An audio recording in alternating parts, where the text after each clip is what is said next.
आज हम उस शिकारी की बात करेंगे जो खुद अपने ही बुने हुए जाल में इस कदर फंसा है कि अब उसके पास तिलमिलाने के अलावा कोई रास्ता नहीं बचा है।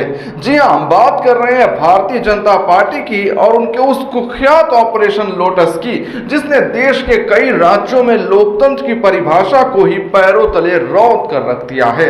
लेकिन कहते हैं ना, कुदरत का भी अपना एक इंसाफ होता है। जिस चाणक्य नीति का गुरूर दिल्ली के तख्त पर बैठी मोदी शाह के सरकार को था, उसे राहुल गांधी की कांग्रेस ने ध्वस्त कर दिया। उसी नीति ने अब खुद बीजेपी के सीने पर एक ऐसा गहरा करारा जख्म दे दिया है जिसकी चीखें डायरेक्ट दिल्ली से आ रही हैं। पिछले कुछ सालों का इतिहास उठाकर देख लीजिए, अरे पिछले कुछ महीनों, पिछले कुछ दिनों का ही देख लीजिए। बीजेपी का एक ही गोल्डन रूल रहा है, चुनाव जीतो तो सरकार बनाओ और चुनाव हारो तो विधायकों की मंडी सजाकर सरकार बनाओ। आखिर कैसे? धन बल और जांच एजेंसियों के खौफ से। हाल ही की खबरें आपने देखी होंगी, जिस बीजेपी ने दिल्ली और पंजाब में आम आदमी पार्टी को तोड़ने की पूरी कोशिश की, उनके 7 राज्यसभा सांसदों को ऑपरेशन लोटस के तहत तोड़कर अपनी तरफ मिला लिया। जिस बीजेपी ने पश्चिम बंगाल में ममता बनर्जी की टीएमसी को खत्म करने की कोई कसर नहीं छोड़ी और लगातार वहां विधायकों को डराने धमकाने का खेल चल रहा है। और याद कीजिए, पिछले दिन का वो सियासी ड्रामा जब रातों रात उद्धव ठाकरे की शिवसेना के 6 सांसद गायब हो गए। यही नहीं, राजनीतिक गलियारों से तो अब ये भी खबरें आ रही हैं कि उत्तर प्रदेश और तमिलनाडु में भी बीजेपी एक नए ऑपरेशन की जमीन तैयार कर रही है। मतलब साफ है, जहां की जनता ने आपको नकारा, वहां पैसे और पावर के बल पर सत्ता हथियाने का षड्यंत्र रचो। लेकिन दिल्ली के सुल्तान शायद भूल गए कि समय का चक्राकार कभी भी उल्टा भी घूमता है, और इस समय चक्र घूमा है दक्षिण भारत के अहम राज्य कर्नाटक में। बीजेपी को अपने पाप कर्म का फल इतना तुरंत मिलेगा, ये खुद उनके बड़े बड़े रणनीतिकारों ने भी नहीं सोचा था। इसे आप रिवर्स ऑपरेशन लोटस कह सकते हैं। कर्नाटक विधान परिषद चुनाव में जो खेला हुआ है, उसने बीजेपी आलाकमान की रातों की नींद उड़ा कर रख दी है। जरा इस क्रॉस वोटिंग के भूकंप के आंकड़ों को समझिए। कर्नाटक में हाल ही में 7 विधान परिषद की सीटों के लिए वोटिंग हुई। वहां विधानसभा में विधायकों की संख्या के हिसाब से सत्ताधारी कांग्रेस का 4 सीटें जीतना लगभग तय था। बीजेपी 2 सीटें जीत रही थी और उनकी सहयोगी जेडीएस को 1 सीटें मिलनी थी। लेकिन कांग्रेस और राहुल गांधी ने अमित शाह की चाणक्य नीति को उनके खिलाफ प्रयोग कर लिया। कांग्रेस के पास अपने 135 विधायक और कुछ निर्दलियों को मिलाकर कुल 138 वोटों का समर्थन था। लेकिन जब बैलेट बॉक्स खुले और वोटों की गिनती शुरू हुई, तो जो नतीजे सामने आए, उसने बीजेपी खेमे में मानो बम फोड़ दिया हो।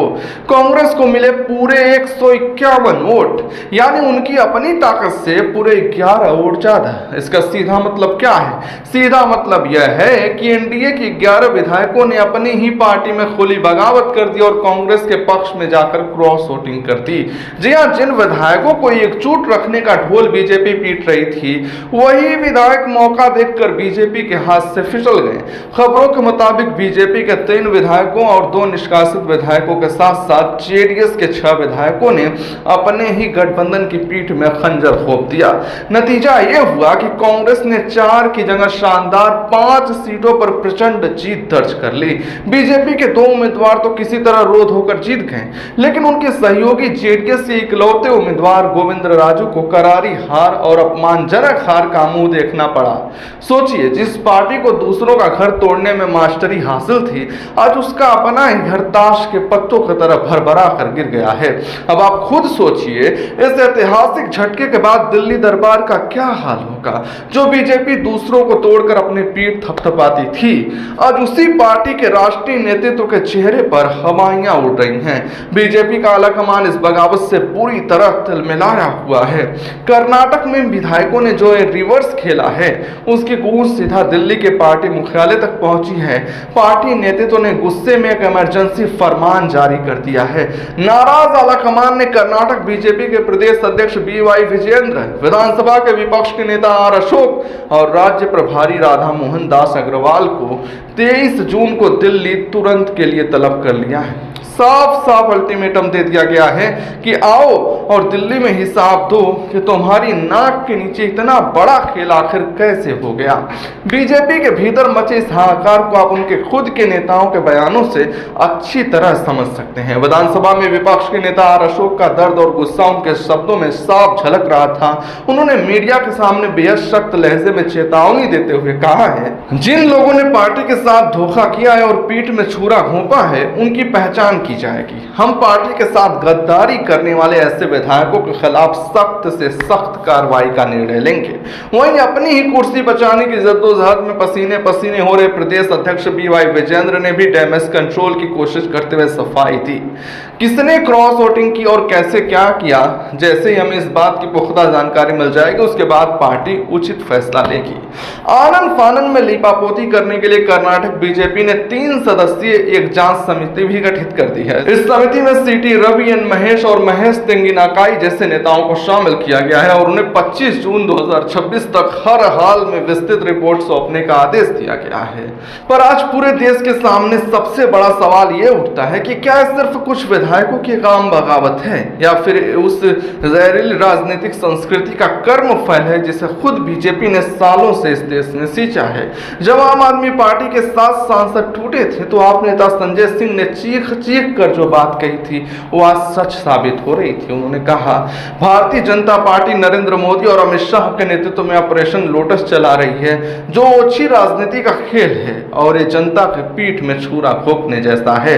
टीएमसी के नेता सौगात रॉय ने भी लगातार ये कहा, बीजेपी का ऑपरेशन लोटस भारतीय लोकतंत्र के खिलाफ विधायकों को डराने और लालच देने का काम कर रहे हैं। जब आप खरीद फरोख्त, ईडी, सीबीआई के डर और सत्ता के लालच की नींव पर अपनी राजनीति का महल खड़ा करते हैं तो कुदरत का नियम है कि कभी न कभी वो महल आप ही के सिर पर आकर गिरेगा, आप ही के प्रतिद्वंदी द्वारा। और जब यही दाव बीजेपी पर खुद उल्टा पड़ता है तो उनकी बौखलाहट देश की जनता के सामने बेनकाब हो गई है।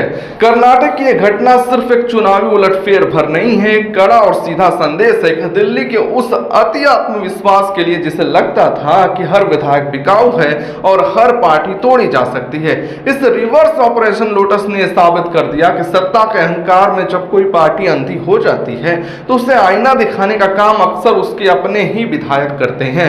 जो आग बीजेपी ने दूसरों के घर में लगाई थी, आज उसी आग ने उनके अपने तंबू को जलाकर राख करना शुरू कर दिया है। तो आपको क्या लगता है, बीजेपी के साथ जो हुआ उनके ही कर्मों का फल है? कमेंट बॉक्स में अपनी राय पूरी बेबाकी जरूर लिखिए। वीडियो को लाइक और शेयर ज्यादा से ज्यादा करें। व्हाट्सएप ग्रुप्स वगैरह में चैनल को सब्सक्राइब करके घंटी का निशान जरूर दबाएं।